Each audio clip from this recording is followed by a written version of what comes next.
Hi guys, welcome to the video, welcome to Farnborough in the UK, and welcome to this little beastie here. This is the black Square TBM 850, recently released about a month or so ago for Microsoft Flight Simulator 2020, and it's going to be the subject for today's video. Now, I'm conscious it did come out a few weeks ago.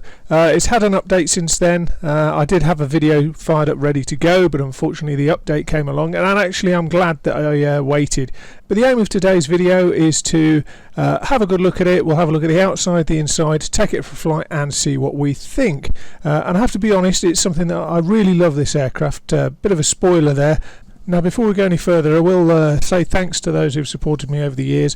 Obviously, I've been on a little bit of a break over the last little while, just whilst I've sorted out health and work issues, etc. But the plan now, moving forwards, is to start to get back into the process of doing videos again. There's a lot of stuff happened in the sim world, Microsoft Flight Simulator 2020 stuff, and also X-Plane 12, and I might even dip my toe in DCS, you never know. But as I say, huge thanks to those who support me and watch the videos. As ever, if you do enjoy it, please don't forget to tick like, share and subscribe. It helps with the analytics of the channel in terms of visibility, and also allows me to kind of focus down on things that you guys might want to watch.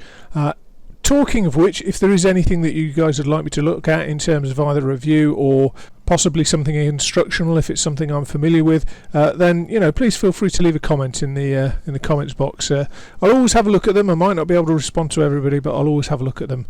So without further ado, let's have a look at this beastie. Now, I always like to have a look at the outside as a gross sort of morphology before I go any further. Does it look right? Is it got the right proportions, etc.? So, the gross morphology of it looks good. It's got all the right bumps, curves, it's got the wings, etc. It's got dihedral on the tail planes. It looks very, very good at a distance. And that's always the first thing, is at the end of the day, quite often, we're not looking at things, right in a lot of the time. We're looking at things like this because we not like the nice eye candy. So at this stage, it looks very good. And you can see the light and the whatnot playing over the wing surfaces. Very, very nice indeed. So you know that there's good use of PBR textures in here, which is always good to see. So what we'll do is we'll have a bit of a closer look. I mean, this is as far in as I can scroll with the mouse wheel, and you can see very nice reflections here over the top of the upper surface of the wing coming around. There's a small number of liveries included as part of the package, so it's half a dozen or so. But again, it's predominantly general aviation, sort of business aircraft, I would argue. So therefore, realistically, there's not, you're not going to get airline liveries, etc. anyway. But as you can see, the paintwork looks really nice and shiny, very glossy, very well kept and looked after. So what we'll do is we'll just jump down and have a closer look. So I've just opened everything up so we can just have a quick look at things. So there's a lot of bits modelled in terms of the baggage bay here, the engine bay, the doors, the main side door at the back and the pilot's door, all animated, all work nicely. And as you can see, the attention to detail as you go slightly further in is really quite good. So you can see there's nice text and writing on the pipes, varying different textures, various different lighting. So you've got the more reflective metallic surfaces, whereas you've got slightly more satin sort of pipe work here, slightly duller, different colours of reds. So there's a lot of attention to detail being put into here. Top left, you can see, or on the left, you can see the oils, so it's very clear to read, very legible, even though you're very close to it. You can't really do anything with it, which is a shame, but at the end of the day, it's more eye candy than anything, and it's been done to a very high standard. The same with the other stuff. As we just skip along a bit here, you can see that the level of detail is really, really nice. I'll just pop in and close all of this up so we can have a look at the actual exterior properly. And you can see here, this is for the baggage door. This obviously is for the steps. Very nice, very smooth animation. Press the button to close and it comes down. Nice noises, nice sounds. We'll just jump into the front here. This does the engine bay, and then finally we've got the steps here and the door here. So we're all closed up again, and what we're going to do is just skip along, and we'll have a look at some of the exterior bits in terms of the aircraft.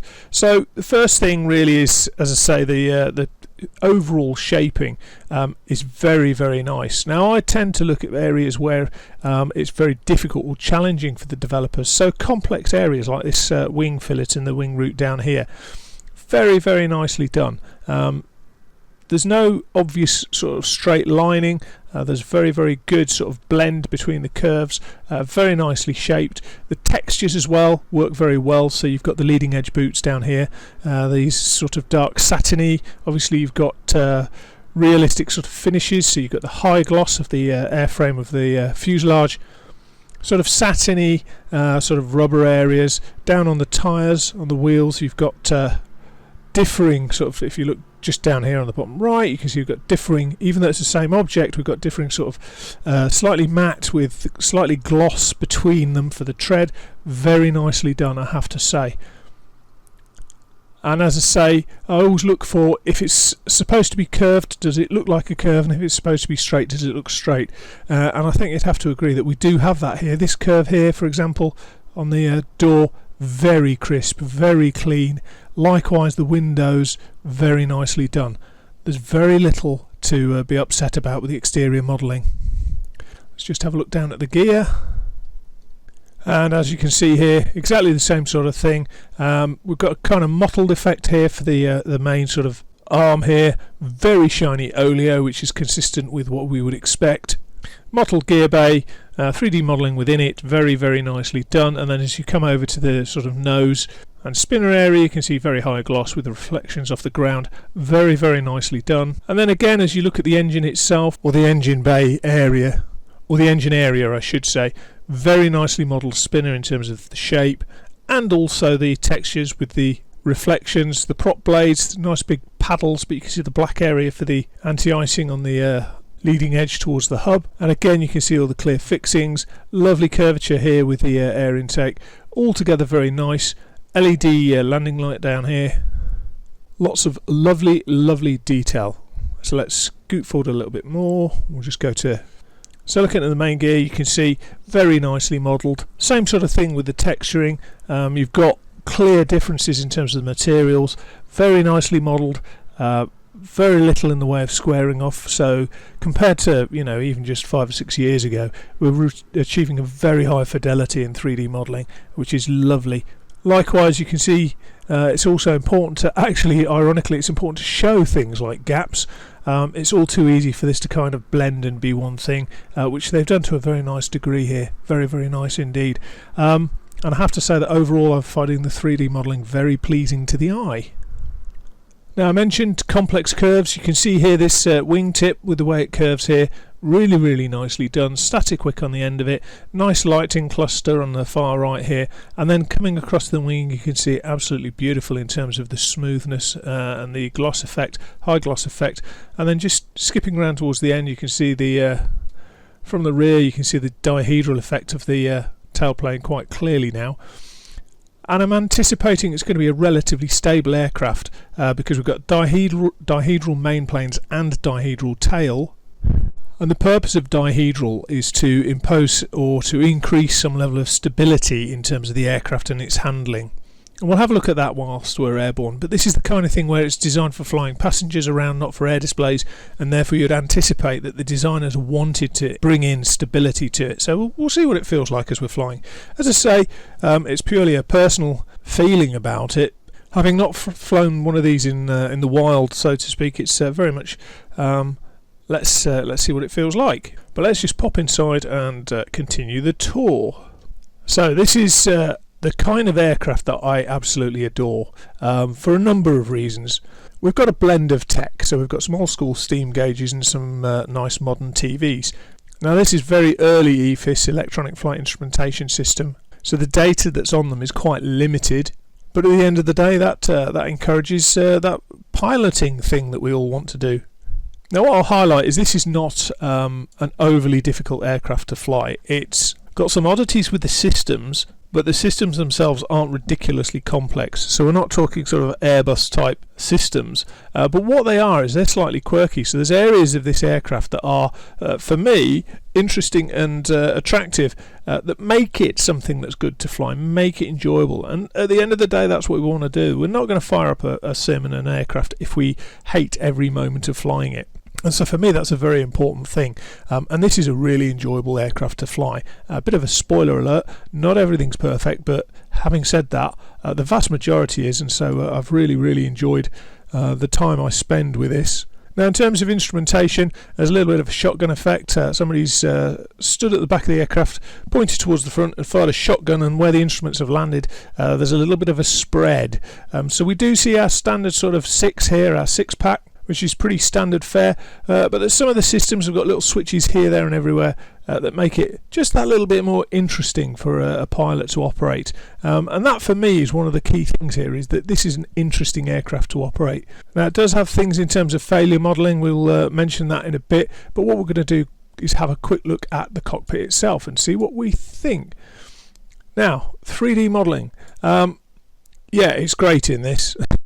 There's no point trying to make more out of it than it is. It's just absolutely fantastic. There's good depth to the gauges, the buttons, etc. If we go down here for the 3D modelling, you can see that the knurled heading knob here, absolutely superb. There's no awkwardness, it's clear to see, it's nice and visible. The shaping and modelling is great. Likewise with the soft keys, text is good, it's legible even very close up, and even quite far out you can see what it is. So if you're flying around, or if you're in VR, you've got good indications that you can see what's going on, which is great. A lot of this is fairly self-explanatory. There is a good section in terms of instrumentation in the manual, which I would highly recommend, and actually the depth you can go into is quite significant. So once you get into some of the more old school gauges of the OBS, etc., or the RMI, the radio magnetic indicator, you get quite a lot of old school stuff involved in it. Very good and very nicely done. And you can see the layering here. So if we go right into the standby attitude indicator, you can see it's got the various different layers of each part of the instrument, very nicely done. And then if we look across the cockpit, and I'll just sidle across slightly like this, you can see the sort of depth to some of these gauges. So this pressurization gauge here, you can see the actual depth with the recess of the instrument. You can see the depth of the screen here. You can see a lot of information, or a lot of effort has gone into making sure that this panel looks good from any angle, which I think is really good. It's a real good testament to the developers. We'll just come back up here. So in addition to the sort of 3D modelling, when you look at the textures, I will highlight that some of the things not necessarily apparent now might become apparent later in the flight, but you've got fingerprints that will appear on some of the instruments, or most of the instrument glazing, and it's different depending on which instrument it is, and it adds a certain amount of realism to it. I really do like the effects they've got with that. Likewise, there's lighting effects, so you'll see the lighting in terms of the altimeter. You can see the slightly darker boxes here, where it's blank at the minute for the digital information to come up. But again, it's a nice sort of combination between mechanical instrumentation and electronic instrumentation. Very nicely done. Bit of an old school carrot salad here for the CWP, the caution and warning panel. A pretty simple fuel system in this thing, to be honest. We've got a subtly different autopilot. We will mention that because we'll be using the autopilot, but you'll notice, for example, it's got no flight level change. In terms of vertical modes, it's literally got hold your altitude and indicated airspeed hold. That's it for your vertical navigation. You've got a little bit more to go with your horizontal, so you've got the usual heading nav approach. Back course is quite old school. I don't know many of us that would normally or routinely fly a back course approach, but the system's capable of doing it. And then you've got your usual stuff here. So this is the sort of thing that makes it interesting for me in terms of the systems of the aircraft. But what I will highlight here is the attention to detail with not just the 3D modelling, because this is a horrendous thing to try and 3D model. Looking at this is a hell of a complex area. But I just want to bring your attention to the actual level of detail in terms of the texturing. It's absolutely sublime. The stitching, the sort of mottled effect that you get on this sort of surface, the lighting, how it reflects off it and how it plays off it, very, very nicely done. Very high level of attention to detail. The seats, let me just come around to the seats. The seats are a thing of beauty. Look at this. That for me looks pretty much like leather, but the whole way it's been set up and constructed, very, very nice indeed. Look at that. Well, you could be looking at a photograph of the real thing there. It's outstanding. Really, really nice. Coming through to the back. And you can see the same sort of thing. The texturing for the seats is just glorious. And then there's interactive bits. So in terms of the door, for example, you've got to unlock it here. But when you unlock it, you'll see the red and white discs that come into play. Because it's not in a safe condition, turn the handle, the door opens. Nice animation. Press this one, and what you'll see is when it comes back down, you'll see all these red discs will change to green. And that shows that all of the pins or the lugs that secure the door in situ are correctly in place. And when I was when I was in my training as an observer in the Navy, one of the things we used to have to do with the jet streams is get our little torches out and start to look for where the confirmation that the pins had seated correctly in the rear cabin access door. So very nice feature, kind of takes me back a few years in some respects. Love the texturing for these panels, these interior panels, very nice. And again, 3D modelling around the windows. You know, it's not that many years ago that we would have seen far more in terms of straight edging and steps here. There's a couple of little bits. If you wanted to look really, really closely, this section here is really nice. You can just about make out that it's made out of straight edges, but it's very difficult. This area is very nice. This one stands out a little bit more, but I think I'm being hypercritical here. Blinds don't work, etc. But at the end of the day, I prefer to fly it rather than sit in the back. So let's just come here, and what we'll do is fire it up and see how we get on. So as I say, we've got a bit of switchery all over the place. So up here, for example, you've got your EFIS master switch for these. Yet down here we've got our avionics, and we've got our radio master, and we've got an autopilot, and so on and so forth. So there's a lot to this aircraft that is really, really fun, very enjoyable. So let's get it fired up and take it from there. So I do like the gang bar in terms of being able to just go turn everything off. As I say, I'm not going to follow the checklist outright. We're just going to see how we get on. And at the end of the day, if I'm not following the checklist and I manage to break it, then it's been modelled correctly, hasn't it, really? But there we go. So turn the battery on. You can see the battery gauge over here, DC volts. Top of the yellow, 25 at the minute. We've got no real current draw at the moment, which is what we would expect. Here's your engine switches primarily here. And then over here you've got your secondary navigation instruments, power settings here, or power switches here, and your lighting panel. We'll turn the nav lights on even though there's nobody to actually see what we're doing. You can see the attention getters start to flash up, bit of activity on the carrot salad, and then what we're going to do is just mention this panel down here. So this is quite a neat panel. I must admit I'm not fully swept up on it, but for such a small panel it's got an awful lot of information in it, and I think it's the kind of thing that is easily glossed over by a developer, but they've taken the effort to go into this in some detail, and it is very nicely done. So NG, percentage, ITT, these figures are what we're going to use in terms of monitoring startup, in addition to using the basic instruments. The reason why I stress this is that some of these instruments, for example, the NG, don't respond as quickly initially as these digits down here. So these will give you more accurate indication at low levels than the ITT, for example, will. The ITT will generally go roaring off quite high. It's quite easy to see that change, but the NG percentage, it's not as easy to read on there as it is there. The advantage, one of the things I like about needles, by the way, is that you get to see the rate of change of something very quickly. So as the needle whips round, you can see the rate of change, and particularly with something like torque, you can kind of monitor how it's behaving, and you can adapt it accordingly, which is significant because as a gas turbine turboprop, it has a lot of lag in the system. If you're interested in that sort of thing, how gas turbine engine, how turboprop engines work, I did a couple of videos quite a few years ago now. One on the fixed shaft turboprop engine and how that works, and one on the free power or free turbine, however you wish to describe it, turboprop engine. This is a free power one or a free turbine, which we'll see the behaviour of, and as I say, they've gone through quite well on their literature. It's saying they've gone through quite a lot in terms of detailing with the engine for the torque, prop, NG behaviour, etc. But if you're not familiar with turboprops, I'll just quickly mention what we've got here. So we've got the engine and oil temperature and pressure down here.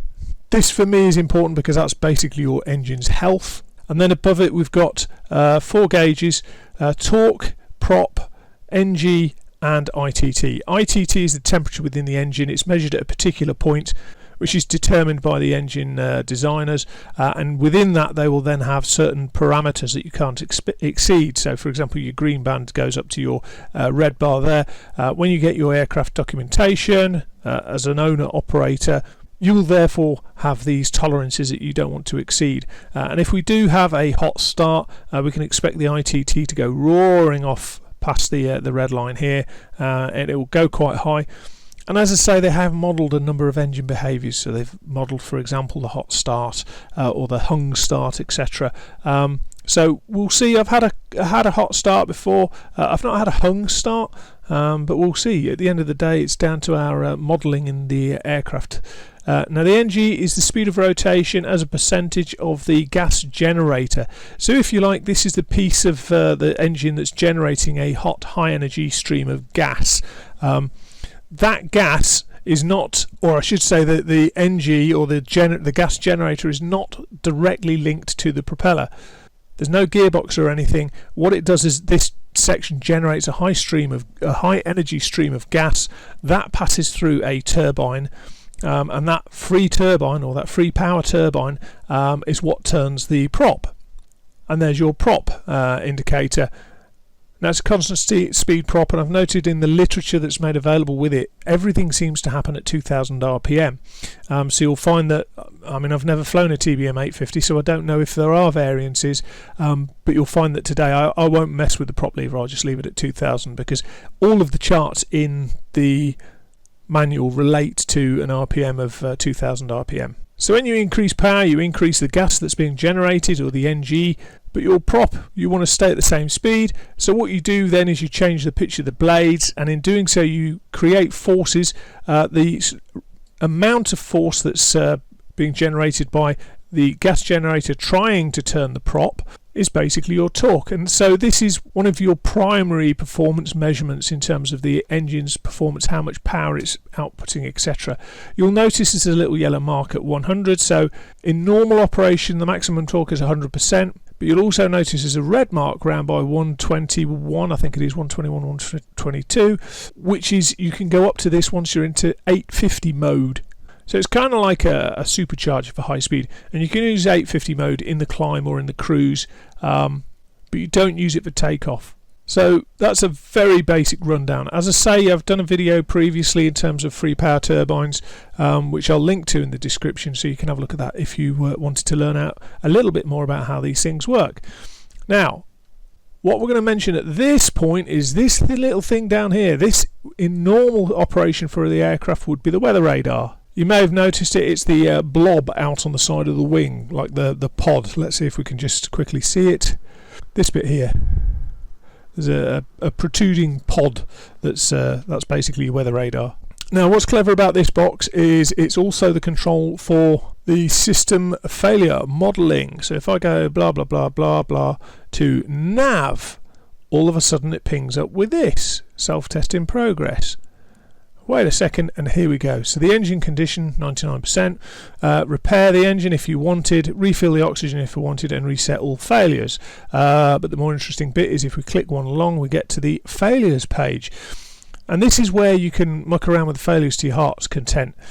So the first thing here is decrease and increase. You can decrease your failure rate to 0, so you will never get a failure. Or you can have it at 1 times real time. And what I'll just mention is, if I go to detailed settings, MTBF is the mean time between failures. So this is what they assess, or the aircraft designers or the engine designers, whichever of the two it applies to, they will determine that every 2,000 hours or so you would anticipate a main generator failure. Every 500,000 hours you would anticipate that you're probably going to get an engine failure. Now, obviously, some will happen at 100,000 hours, some will happen at far beyond that. So that's why it's the mean time between failure. This is the anticipated time that you would be able to use a part of the aircraft before expecting a failure. So it's very, very good in terms of its detail. But we'll go back to this page. Now, in terms of the real-time failure rate, what you can do is you could increase the failure rate significantly all the way up to 1024, and that means that for example, what we saw was a failure once every 2,000 hours. Divided by this, you're going to get a failure literally approximately once every 2 hours with that particular system instead of once every 2,000 hours. Now, you can't actually operate the sim at this level, I've found, because even before you get off the ground, you start getting failures that mean you can't actually fly the aircraft. So if you wanted to have failures, by all means, I'd suggest certainly increase this, but don't go too crazy with it, because at the end of the day, we want to fly. But yeah, so that's a nice little feature. Likewise, active failures, it will show you if you've got any active failures. So the weather radar transceiver's failed for me at the moment. Active failures 1. If I wanted to reset it, I can just reset selected. Bing, no active failures. Didn't even know that had gone off, but there we go. In terms of failures, you can set them as random, or you can set them as scheduled, which is nice. Reset the defaults. Active failures we've just looked at, and then the detailed settings. If you wanted, you can change this. So what we can do is we can go to let me see, if I go over here, we can change the engine failure from 500,000 hours between failures to 4, 3, etc. So you can tailor each individual one to a particular time frame, or time setting I should say, which is absolutely superb. And then in addition, we'll just have a look at just how many systems are modelled and just how many failures within those systems are modelled. And I think you'll agree, it's quite a few. And you've got red, amber and this sort of pale blue, cyan, whatever it's called. Obviously, the severity is dictated by the colour. So having said that, you say, oh, ADF, it's blue, it's not a particularly major thing. If you're doing an ADF approach and you've only got one ADF and that's failed, you've got a bit of a problem. So yeah, lots and lots of failures to play with, and lots of fun to be had there. But this is one of the things that for me starts to make things more study level than not. The fact that you can implement failures and you can therefore learn to handle those failures, that's what starts to make something a study sim for me, or a study level sim. Now, I don't quite think this is there because there's an element with the flight modelling that I'm not overly convinced with, and we'll revisit that, because it was fine on the first version, not so fine on the second version. And that's one of the things I would highlight. This has been out about 4 or 5 weeks now. I have done a couple of videos that I haven't published before on the aircraft, and with each one something's sort of triggered in the back of my mind going, yeah, hang on a minute. And it's a classic thing. I've done this several occasions where you try and get a video out as soon as you can. Developer, after feedback within a week or two, updates the aircraft. What you've just done your video on is not necessarily now 100% accurate, and then all of a sudden you've got this element of playing catch up, and you don't want to be going back in all the time, updating your video. You want your video, when you produce it, to be the most accurate one you can at the time. But there we go. So let's just get rid of that, because we're not going to be using it. Turn that off. And I did mention the depth in terms of this instrument down here. Again, it's got lots of different modes. We kind of got sidetracked with the engines, but that's fine. Same sort of thing down here. We've got this knob here that we can turn to various different things. So you've got air data, you can still go between that, so it's got various data in here that you can go through. Fuel gives you your fuel details there, and you can get some data out of that if you wished. Lots of good numbers in there. Next one up is nav page, which we've not got it linked to a GPS, so no GPS. Heading, etc., heading drift. So yeah, again, lots of information there. Magnetic track, variation, etc. All really good stuff. And then ETM is the engine trend monitor. Again, lots of information on these pages. So inspection due. Don't know what love is, but high ITT. Log of totals. Blah blah blah. You can see going all the way through. Loads of information in here. Torque, ITT, and we're going to leave it on this one because the NG and the ITT are two of the characteristics we're going to be looking at for an engine start to see whether we need to shut the engine off during the start or not. Talking of which, we ought to get this thing started really, and it's dead easy. So you do all the usual checking around to make sure there's nobody affected by the prop that we're going to start spinning. You check your powers. I've noticed if I come up here and just scoot along a bit, I've been yabbering on for a bit. I don't know how much, but it doesn't seem to have dropped the voltage considerably, so I don't know how much of that is modelled. I suspect it probably is. It's just a very slow drop in voltage, which at the end of the day isn't surprising, because for most general aviation aircraft their batteries are significant because you're potentially operating a lot off grid, so you haven't got necessarily access to GPUs, etc. So it's not necessarily that surprising that you know, the battery drain might be quite slow. And in fact you can see here on the ammeter we do have a slight drain, but it's nothing too significant. But what we are going to do is drain it a lot by starting the engine. So let's put that on. It's very easy to start the engines in this thing. You put your ignition on and then you fire your starter. You can see the current drain happens very quickly on the volts, and we're looking for about 13%. I think it, from what I understand, it will start from about 10 onwards, but we'll wait to get to the proper 13, and then we'll go into a low idle. And this is what I'm saying about the trend. This is easier to see as the trend. Ooh, that's a bit toasty. This is easier to see as the trend, how fast it moves up compared to the numbers. There's a little bit warm there, but it's okay. It's playing ball. Normally if you've really cooked the engine, it'll come up with an ITT exceedance down here, but we've survived, and you can see now we're all functioning up here. We haven't got a torque indication. Starter's still flashing at the moment, so what we'll do is come up here. I've put my nav lights on, haven't I? Been a good boy like that. We'll take the starter off and we'll just pop that back into auto, and we'll pop the generator on. And then coming across here we'll put our gyro, RMI, ADI2 and HSI2 on. Check that our voltage is in the green, which it is, and we should be charging slightly coming down here. Now you can see that having done our secondary instrumentation, so these switches up here with the gyro for example, it's just sprang to life. I'll mention the panel actually whilst I do it. We've got a mix, it's a fascinating mix here. We've got a mix of tellies, steam, and also we've got old school vacuum driven gyro instruments. So we've got quite a good variety here, which makes it interesting. You know, it's not just a case of looking at your tellies and your flat screen TVs and driving around. You've got the whole range of stuff here. Really nicely done. I don't know what 58 degrees Fahrenheit is, but it is 15 degrees C. So again, nice that you've got the ability to change things very easily. So yeah, let's get some avionics on, which is down here. Radio master. That then comes on. Things spring to life. That goes on. That goes on. That goes on. And then we've got our telly there. The usual system test equipment here. Now what I will do is these two switches down here.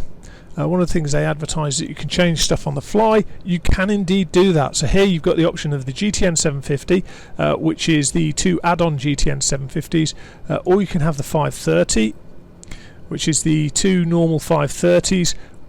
You can see it's just pinging itself up, or you can have just the traditional instruments, which is really nice, so you can work all the way down. And likewise, this you can change this side to traditional instruments as well. So you can go all the way through the eras of technology, from the very basic Bendix King instrumentation pack that you see here, all the way through to the more modern GTNs with the Garmin GNS 530. Really good, and good stuff to play with. So I'm quickly going to pop a route in for us. We're going Farnborough to load procedure. System test okay. Departure. It's the Golf Whiskey Charlie 2 Foxtrot, I think. Yep, that's fine. That's what we wanted. Load. Come down here. Add waypoint. EGLC, which is London City. We're not going to go there because we're going to have a play around in the meantime. EGLC. What we're going to do is just load in the procedure which we would theoretically be flying, which is the Southampton 1 Charlie, Sam 1 Charlie, load arrival, and we'll also load in an approach, which is going to be the approach for 27, ILS for 27.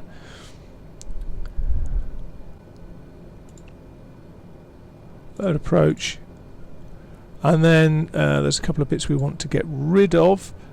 So we want to get rid of BIDV, remove, yeah. And what was the one above it? Sam, yeah. I'm going to get rid of that one. And that should, if we go back to the map, produce a nice little route for us. So we'll zoom out.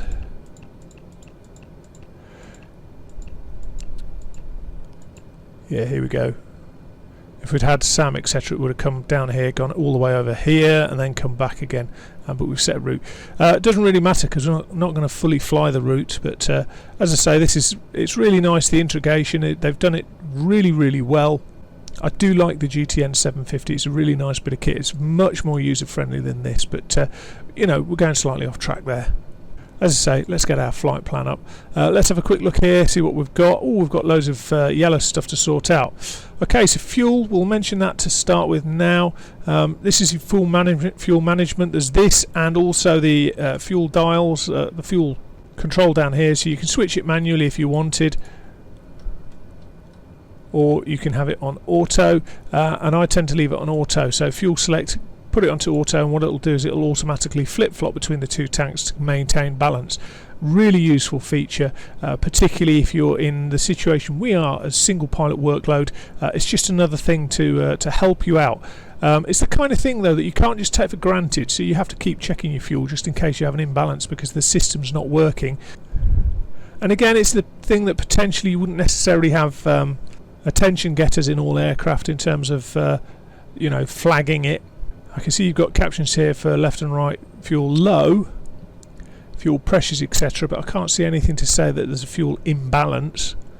But again, auxiliary booster pump, I'll pop that onto auto. I should have probably had it on for the start, but you know, nobody's died, so we're all right. So the fuel management is fairly okay. I will pop down here as well and just pop this switch on. This is the autopilot trims master. So the first stage puts your trims on because your trims are electronic, and then the second stage goes puts the power on your autopilot. We'll put it on because then it will be able to do its test, which takes it a moment to do so, and then we'll come back down here to the left. Now, we'll pop the windshield icing on, pitot 1, pitot 2, and the inertial separator, which probably should have gone earlier anyway because we're running the engine on the ground. They'll probably end up giving me a failure at some point because of that. Okay, so let me just pop outside and set up the viewpoint for the wings. Okay, so what we're looking at here is the leading edge boots, because what they've managed to do is they've managed to animate the airframe de-icing. So there is a difference, by the way, between de-icing and anti-icing.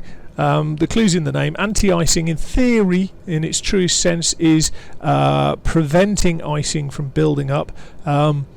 So hence anti-icing, whereas de-icing is removing ice that's built up. So in effect, what one is in theory different to the other. In terms of the pneumatic boots, the sort of dark black satiny sections across the leading edge of the wings, they are pneumatic boots, and what it does is it inflates the boots, the ice that's there cracks, falls off, and then the boots sort of deflate. You accrue some more ice, they inflate, they crack the ice, it breaks off, and so on and so forth, so you end up with this cycle. There is a problem that if you inflate them too soon, the ice will form over the curvature of the boots. So let's just fire it off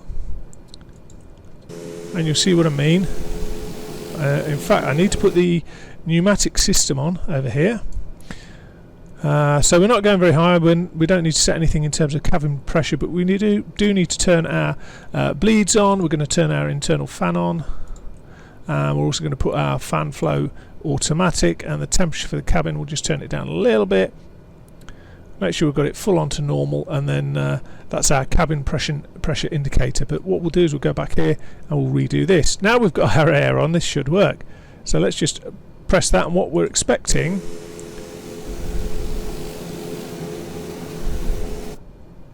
I didn't click it on, did I?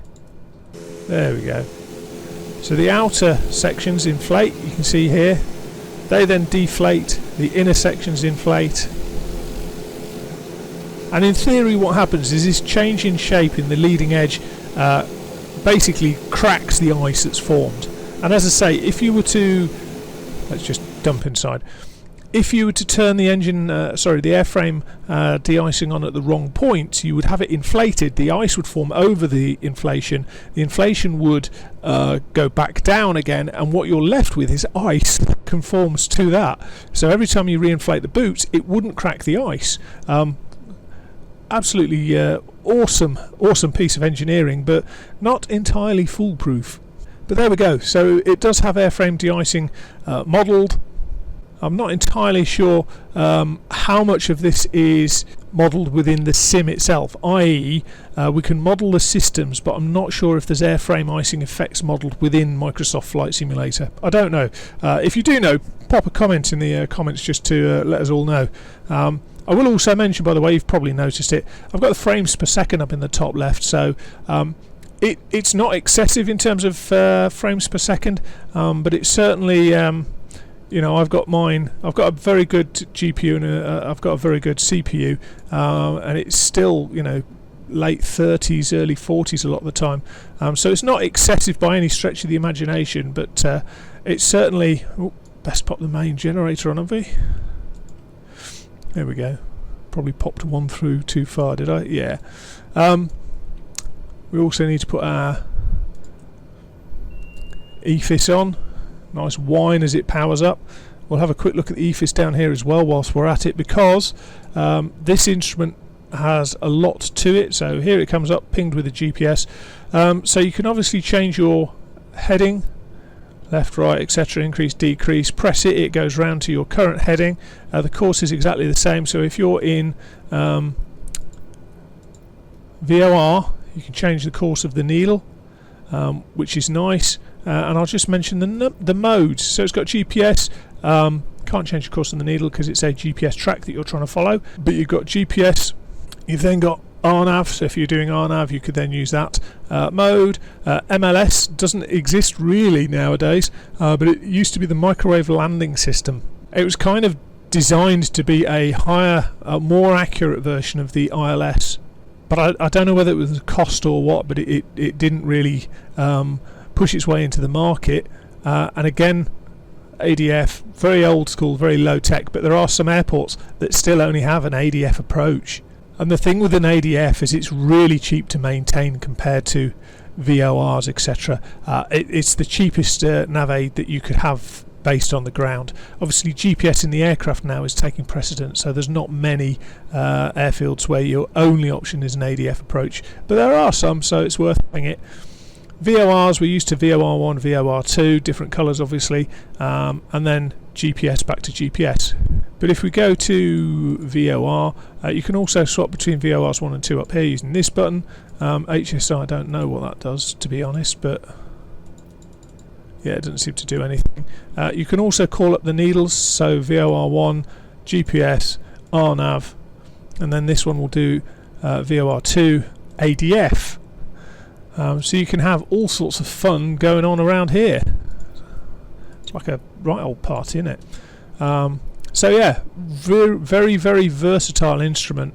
Arc, I would assume, would normally go to an Arc display, but it doesn't seem to do it. I don't know if that's operator error, entirely plausible or not. But then this as well, this little ball here, the slip indicator, so you've got your turn indicator at the bottom bit here, with rate 1 turns to the left and right, but down here this little ball, it will become your friend in this aircraft, because one of the things I like is the fact that you actually have to fly it. You actually have to pay attention to things like the turn and slip. Unlike, you know, a lot of high-tech jets will have, in addition to yaw damper, they will have automatic compensation when you're going into a turn, so it will introduce automatically a bit of rudder to try and keep this ball centered. Unfortunately, this aircraft isn't quite that advanced, so you'll still have to use your feet, which is, for me, it's a good thing. A couple of other things I'll highlight as attention to detail down here. This is now populated with the digital numbers, very nicely done, but you'll notice the difference in colours. There's a more slightly ivory sort of tint to the electronic numbers, and you can see this panel that was quite dark before is kind of lit up, so it gives that feeling that this is a genuine panel with an electrical instrument in it. Really nice, very well done. Likewise, you'll see there's a difference in terms of the white of the needles, the white of the digits, the whites of the electronic bits. Very nicely done. I have to say I'm a big fan of the attention to detail in terms of things like coloration, and also instrument bounce or needle bounce in the instrument. So as the air is moving around the aircraft, it's causing a little bit of change in terms of the pressures around the VSI, the vertical speed indicator, and we're getting a little bit of needle bounce. That sort of attention to detail is really nice. So overall, I have to say, in terms of the cockpit, I'm a fan. I think it's been done to a very high standard. And there's not a lot of complaint coming from this end. We'll just set that up. What we will do is we will bring ourselves all the way through to high idle. Now, what I'm going to mention, we'll bring the prop up as well. What I am going to mention at this point is about turboprops. They have lag in the system. So before we go anywhere, what I'm going to do is I'll just zoom out a bit so you can see me. What have I just accidentally clicked there? I heard the click as I was scrolling, but I don't know what it was. So you'll see we've got the main engine instruments here. What we're going to do is slam the throttle fully forward, or the power lever I should say, fully forward, and you'll see the instant effects of the behaviours. The ITT is going to rise quickly because we've just dumped a load of fuel in it. The NG is going to rise accordingly as well, because as we've dumped the fuel in it to burn and the engine's starting to get a bit warmer, we're also going to start to generate more gas. The gas generator is going to increase. However, there's going to be a lag with both prop and torque, because at the moment we're making no demands of either, and all of a sudden we're going to have this massive whoosh of gas that we're trying to push through the turbine to turn this setup. And so what you'll find is that this aircraft has lag in the systems consistent with what they've demonstrated for the engine modelling. So you will see with this, you can pretty much see directly that as soon as I go forward with the throttle, you'll see that the engine instrument behaviour is not automatic. So 3, 2, 1, go. Changing sound, rising, quick rise, and then slow rise. All the way up. And then if I pull the power right off again, actually I noticed the EGT didn't the ITT, sorry, didn't change massively there. But in any case, I don't know what the actual behaviour of a PT6 engine would be in terms of the ITT indications, but obviously we do have a good level of lag in the system where the prop is trying to catch up with what the engine is suddenly doing to it, which is really nice, but it means you've got to pay attention when flying this thing, particularly on an approach, because if you get low and slow, yes, the prop is better than a pure jet in terms of being able to bite into the air and get you out of trouble. So if you'll find that if you've flown fixed pitch props such as a 152, as soon as you apply the power, you've got the benefit of that prop whacking into the air, pulling you forwards. Something like this, not so much, and certainly the early era of jets, very poor for their response. You know, you're talking seconds between you know, the start of an initiation, for example, of a go round and actually seeing anything change with the aircraft. But anyway, got 6000 sets up. What we're going to do is have a look at the nav as we go out. We'll put our taxi light on. In fact, we'll put them all on because I want to show you a little thing here. We'll put the strobe on, but you've got pulse as well, which, let me just pop out here. It's great for an aircraft. It might not show very well in the daylight, but you can see it's pulsing up between the two for the landing lights to make you that little bit more visible. Very nice indeed. We'll leave it on because we're being lazy. Okay, so let's taxi out, have a little look at the ground handling as we go. So take the brake off. In fact, I've just got to move my controls around because I've changed the control setup in my little officey thing, and my stick. It used to be like a fighter pilot stick between the knees, but now it's off to one side because I've changed my desk, which is being. It's just an absolute nightmare. Not what I would want to do, but you know, when you've got to move things around, you've got to move things around. So let's have a look at the ground handling then. As I say, apply some power, you'll hear the engine change. They have put beta range in, so you can stop by pulling the power levers back and it will slow down. You can see we're slowing down quite quickly there.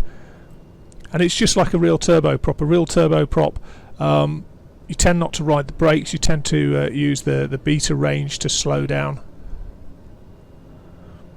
So we're going to come around here, position ourselves for a takeoff. Select takeoff flaps. I'm going to do my F-ATPL, frozen ATPL. So flaps are fine, altitudes are set, transponder not using, pitot heats are done, and landing light is on. And taxiing wise, it's very nice because you can control the speed with the throttle because you've got the beta range, very nicely done. Quite a lot of the time, you know, in most airports, for a turboprop aircraft, you wouldn't even need to use a reverse thrust. We've got it available.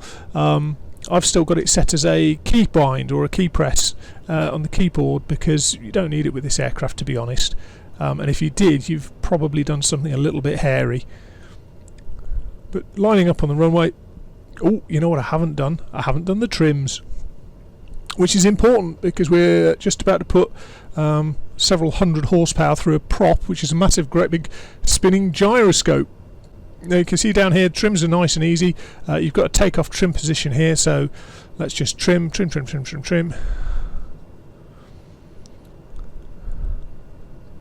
Where's the trim button gone? There we go. Trim for takeoff there.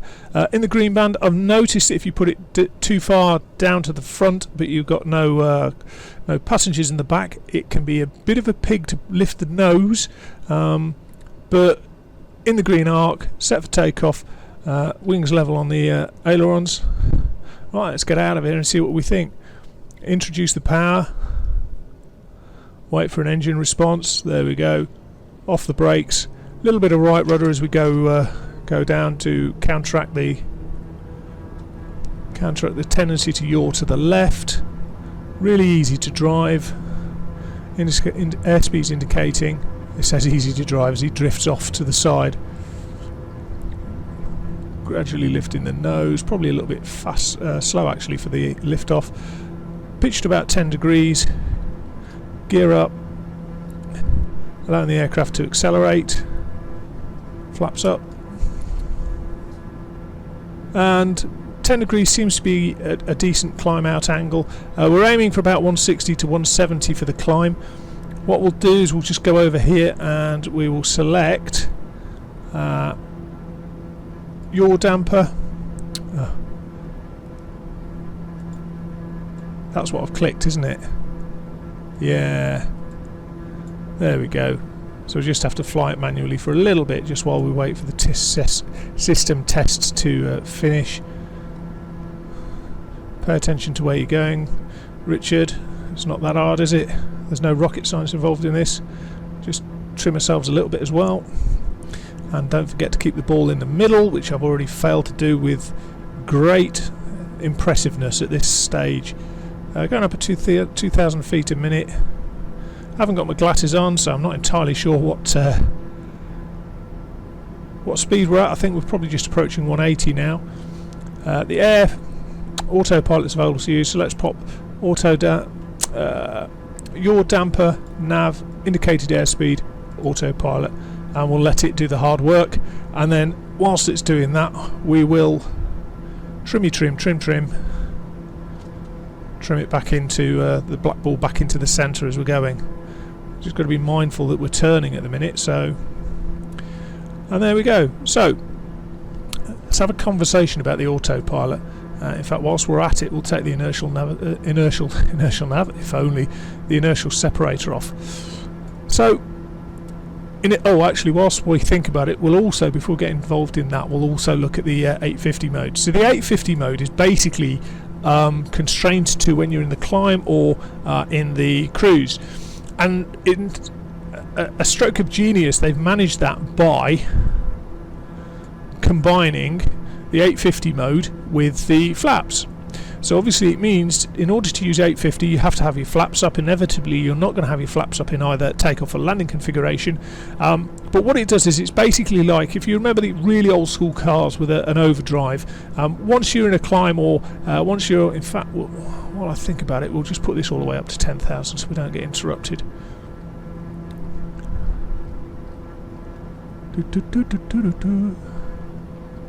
Not 12, 10, there we go. It's a bit like the old overdrive and classic cars, in that what it allows you to do is have a higher speed setting available to you. So I've found that occasionally, if I get a little bit too excited, it will exceed torque limitations. Your torque outside of the 850 mode is automatically controlled by the aircraft to a maximum of 100%, assuming there's no failures in any other part of the systems, for example the governor, etc. So normally you will not be able to exceed 100. However, you can exceed the limitation in 850 mode of 121. That has to be manually controlled. So I've found that if I just leave it in full power and just whack it into 850, quite often you will very quickly exceed the torque limitations. So I tend to bring the power back until I see just a flicker on the torque, like that. Come down here, stick it into 850, and then you can reintroduce the power. Now, as I say, there's no automatic limit to this, so the limit is what you're doing with your left hand. And it's very easy to over torque the engine, and as I say, there's lag in the system, so I stopped feeding in the power good 2 or 3 seconds before that. It just so happens to have landed nicely for me, but be very mindful that this aircraft, you can see also we've got quite a high ITT now, but be very mindful there's lag in the systems in this aircraft. It's one of the joys and one of the penalties. So we're getting up towards 10,000 feet quite nicely. So, autopilot. We mentioned that there's a change or a variance in the modes compared to what we're maybe familiar with other aircraft. This is probably more like what you're familiar with from a 172. But even then, you'll notice we don't have vertical speed and we don't have flight level change. We have indicated airspeed. Let's just pop over here. However, the weird thing, 1,000 to go, the weird thing is that it actually, the annotation up here is flight level change, but technically we're not in flight level change. We are in a holding the indicated airspeed.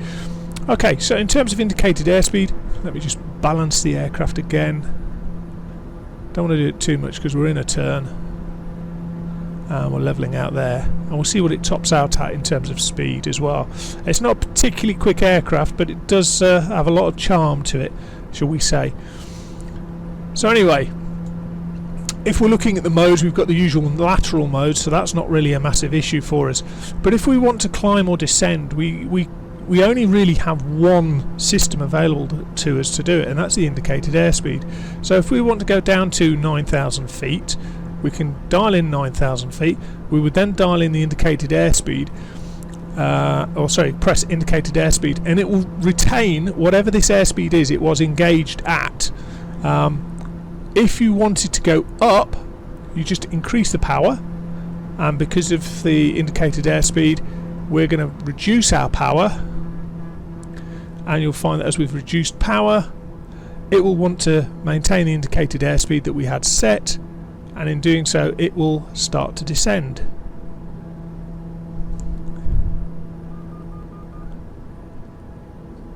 And if you want to change the speed, in fact we'll do that in a moment, if you want to change the speed you can do so using these buttons here.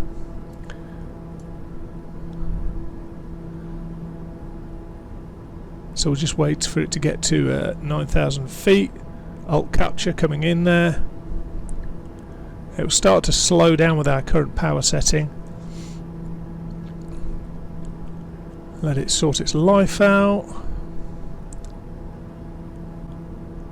But as I say, this is your only... well, you do have another element of vertical navigation, which is the approach mode. So you follow a glide slope, but fundamentally this is it. So let's let the aircraft settle down. It's settled down at about 190 knots, thereabouts. We'll just add a little bit of power to maintain that. So let's say we wanted to go to 12,000 feet. We dial in 12,000.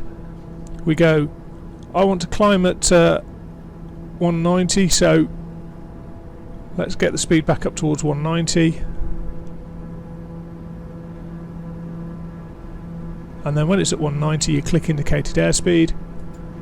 And you can push the power levers further forward then, watching your torque because it's not automatically limited by anything other than your left hand. And what you'll find now is we'll start to climb,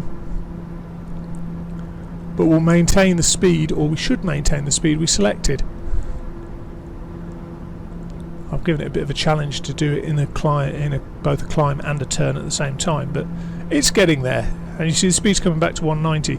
If we wanted to change the speed that we climb or descend at, we can then do this, and this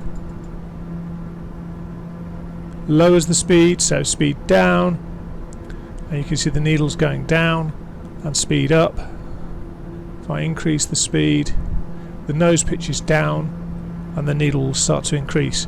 So it's a bit of a rudimentary system that what you can do is basically muck around to get the chosen speed that you want in terms of the aircraft performance in a vertical plane. But literally you've got altitude, indicated airspeed, or use your own hands really, which for me makes it interesting.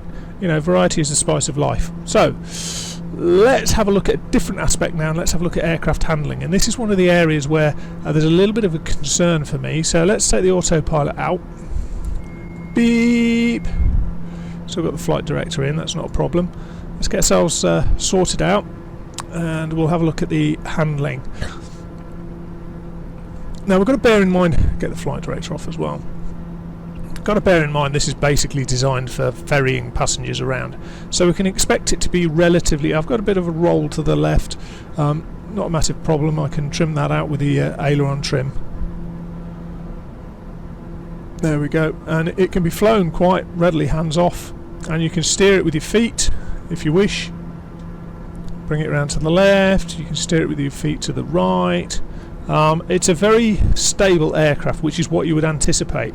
Now in terms of control responsiveness, its responsiveness is quite sluggish actually, even for high speed. So full left, full right, bit of a stutter there, full left, full right. So it's not a quick performer, but obviously when it's developed it's intended not to be a quick performer. It's intended to be not an agile performer, I should say. It's intended to be stable. And if you think about it, we've got dihedral on the main plane and dihedral on the tail, so you'd expect a certain amount of stability there, inherent stability. So let's have a look at what stability we do have. Let's just trim. So if we roll it to the right, does it try and recover itself? Yes, but I think that's down to the aileron trim more than anything else, because if I roll it to the left, the dihedral would normally recover us. So it's not trimmed out in aileron because that's just maintaining position. So in terms of lateral stability, it's what we would anticipate. Longitudinal stability, push the nose down, let go, airspeed increases, nose rises up. Probably go through a couple of oscillations of that before it settles down. Same sort of thing, lift the nose up, and we should see positive stability. The airspeed should decrease, and as it decreases the nose should then drop again. We'll just put a little bit of right boot in just to control that roll whilst we do this. There we go, speed decreases, nose drops. So it's very, very stable. It's quite slow to respond in terms of stability, but it is stable. And then generally speaking, with the tail, you've got an awful lot of authority. You'd feel really rather poorly in the real world doing that. So the other thing we're going to have a quick look at is adverse yaw. Does the aircraft demonstrate adverse yaw? Just bring it around to the left. We'll use the coastline, or what coastline we can see as our reference. So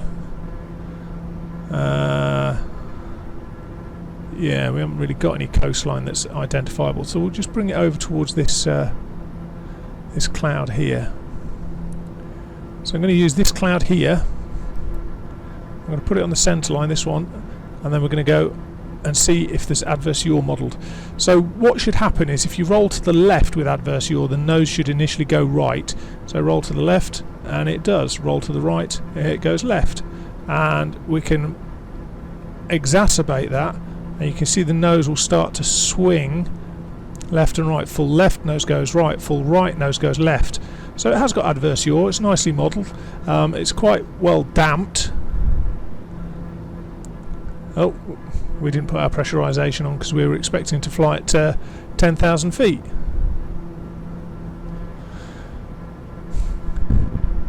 So high speed handling, very stable, very much what we would expect. We're going to go and do some slow speed handling, and this is where, I'll be honest, after the last flight I have a few reservations. So we've got, we'll just bring ourselves down in altitude as well. So in the first iteration, before they updated it, it had a really defined stall, very well defined, and actually it was very believable. Now I think in terms of the aircraft, I think commercially, oh, here we go, look, just while we're here, look at the lighting effects with the fingerprints on the screens.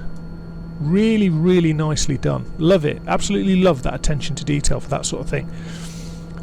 What we'll do is we'll just bring the nose up, let the speed bleed off. As I say, in the first release there was a very clear defined stall, and it would I managed to get it to stall both left and right, but when I had a look at it the other day with this version of it, I wasn't quite so impressed. So I'm just going to try it and see if it was a one-off, and see whether we get decent stall characteristics or not. Now the reality is most of us aren't deliberately going to fly to the point of stalling this aircraft, but you'll notice that the other thing is that the speed doesn't bleed off that quickly. So we're in a position where we're starting to generate a lot of drag to try and retain our altitude. So we haven't noticed our speeds bleeding off. We're pulling and pulling and pulling and pulling, trying to maintain altitude. We're pulling, we haven't clocked it. It comes up with a stall warner in a moment. Try and keep the feet balanced as well, keep the wings level. It's got a slight climb going, but we've got no flap, and we're down to 80 knots. There's the stall warner coming in. Let's keep pulling, trying to maintain altitude. Down to 75 knots, still no response. We're deep into the territory where we'd normally be using full flap. Oh, yes!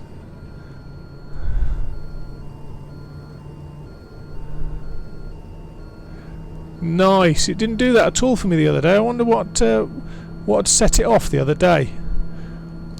But you can see there we had a stall to the left. It was a convincing one as well. What we'll do now is we will just move my glasses out of the way. Set first stage of flap.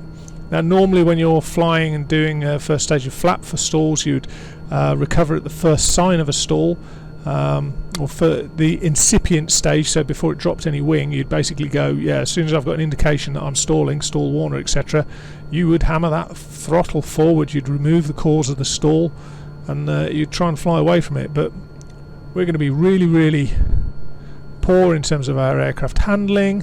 We're going to be really, really poor in terms of our awareness, and we would expect this to stall slightly slower. We got down to 75 to 70 before. The stall warners come in at a lower speed, which is what we would expect. Nose is still high. Getting down towards 70, coming down towards 65 knots. Now normally, when you haven't got a clean airframe, oi, there we go. Remove the cause of the stall. Don't roll. Roll the wings level and come out. Yeah. So there you go. The first one was to the left. That one was to the right. So yeah. Well, there you go. I don't know why it wasn't doing it the other day, but it wasn't. But it is now. So this is all good stuff, we think. Right. What I'm going to do now is come over here. And we're going to go back that way. I'm going to go direct to, we're going to go to nearest airport. Goodwood, that'll do. Activate, so that'll go direct to Goodwood. And then what we're going to do is we're going to go and do this. And we're going to make everything go quiet. And then we've got Goodwood over that way. It's how far away? Cancel that. Now we've still got first stage flap down. How far away is it? It's only 7.9 miles away, so we should be able to make that.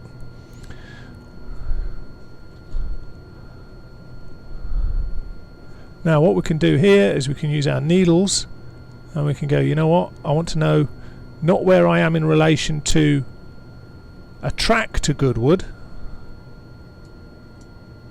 R1. I want to know where Goodwood is in relation to us. So it's round to the left off the nose now. Now just being mindful of our speed. We've still got first stage flat, but I'm not going to lift it because we're relatively close at the minute. I'm not going to mess around with the aircraft too much. We're looking for Goodwood. It's going to be coming on the nose shortly. It's, what are we now? 6 miles odd?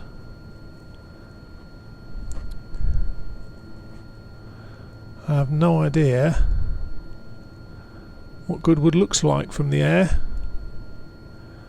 Having said that, if you're looking where I'm looking here, that looks promising, doesn't it? And if I'm looking down here, it's pretty much on the nose. That looks very Goodwoody to me. I don't know about you, but that looks promising. So in any case, we're going to take it down there. I don't know whether Goodwood is grass or tarmac, but it looks, let me just zoom in. Well, it looks like an airfield. I'm not entirely sure. What do we reckon? Yeah. Don't know what orientation Goodwood's runways are on. It looks like there's one. It's probably an old World War II circuit, so looks like there's one here. There it is, look. So it's running across there, and there's one there by the looks of things. I think maybe that's the runway there, and that's the old perimeter track. So we'll come around this way. Okay.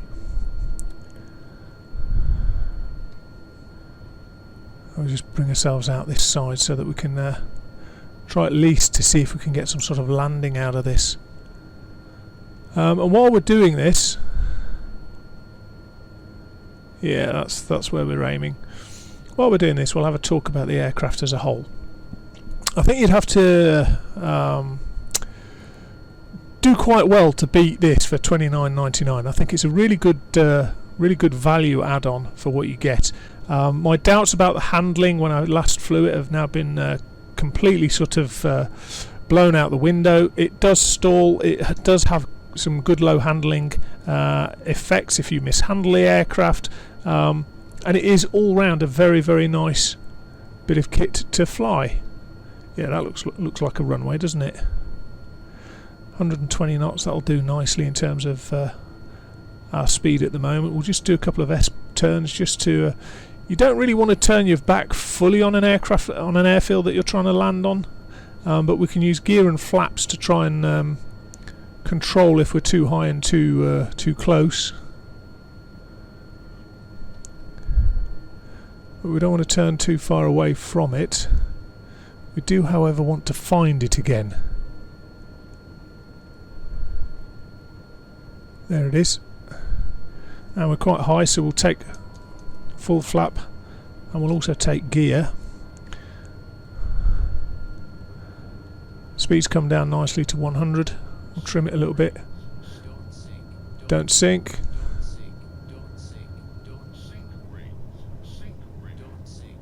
Sync rate. I'm not bothered about sync rate, I'm more interested in crash rate. Pull up. Well, we're going to at least get over the threshold, Pull up. which is nice. Pull up. I mean, at the end of the day, this is another nice test of an add-on aircraft. If you can dead stick it, Pull up. don't want to raise the nose too much because we'll just lose speed, hand over fist. A little bit bouncy on the pitch.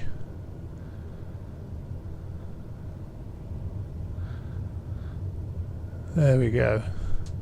And we're down.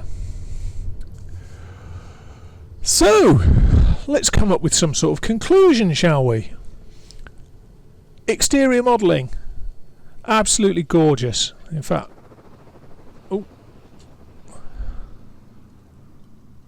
exterior modelling, absolutely glorious. Yeah, there's not a lot to add to it in terms of how gorgeous it is. Really, really nicely modelled. The 3D modelling, the texturing, everything really nice about the exterior. Interior modelling, very much the same. Absolutely brilliantly modelled. The depth perception in the instrumentation, the texturing, the shaping, absolutely brilliant. Systems modelling, same sort of thing. Systems modelling has been done to a very high level. In fact, it's a very, very high level because you can tell that by virtue of the let's get rid of that. Have we still got the... There we go. Systems modelling has been done to a very high level. I wonder if we've managed to pick up any failures during that rather rudimentary setup. Let's just go around here because this is really lovely as a means or an interface with the systems. Very, very good. Just turn that off whilst we're here. Active, did we pick up any? No, we didn't pick any up. But this is really good. It's a very intuitive system. It's really good fun to play with. Very highly recommended. And then finally, really, the biggie in many respects with flight sim stuff actually is the realism in terms of flight modelling. As I say, in terms of figures, I found that it does conform to within, like 2% of the book figures, which is really, really great. And the handling qualities are consistent. I mean, as I say, I've never flown a TBM. I'm unlikely to ever do so. But the handling qualities are really good for a sim pilot, particularly if you're doing single pilot IFR operations. There's a lot of systems to play around within here. The navigation suite is very, very comprehensive, which gives you that extra bit of fun. Likewise, you can bring in the PMS 50 or the TD GTN NXI, whatever it is. They both work really well in this. Well, I say both. I haven't tried the PMS, but the TD one that you've just seen works very well in it. And I have to say, overall, for £29.99, I'm very impressed. I think it's very, very nice, and it's probably, if I'm honest, my favourite aircraft in Microsoft Flight Simulator, which takes a lot of saying because there's a lot of stuff in there now. I remember, it's not that long ago we were quite scarce in terms of choice of what we had. Now we have much broader choice. The battlefield within which developers are fighting for their product is becoming more cluttered, and this for me stands out. It's a really nicely done product. It's got a fantastic sort of character to it, and it's very difficult to explain an add-on aircraft having character. but it's the novelties. It's things like the fact that you've got the 850 mode, gives it that little bit of more technical intricacy that you need to know about. The autopilot's got its own little ways and means of doing things, so you have to become competent at understanding your aircraft. The systems, because you do have the possibility of failures, if you so choose to, you can turn it off. Obviously, you need to know a little bit about your aircraft. But if you turn that off and you just operate it in its basic sense, it's not the most complicated aircraft in the world. It does have system integration in terms of how you fly it and how you operate it. Yeah, I mean, there you go, guys. It's really, for me, it's probably one of the best add-ons of its type within the sim. I think, you don't compare apples with oranges. You don't go, compared to the PMDG, for example. That's just not something that you would do. Likewise, you don't compare it to the A2A Comanche. Different horses for different courses, but within its category of complex GA turboprop aircraft, this thing is really, really nice. I think it's a good price point. So if you enjoyed the video, please don't forget to tick like, share and subscribe.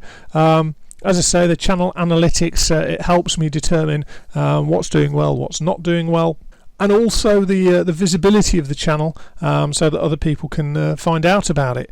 But in any case, guys, hope you enjoyed the video, and I'll see you in the next one. Take care.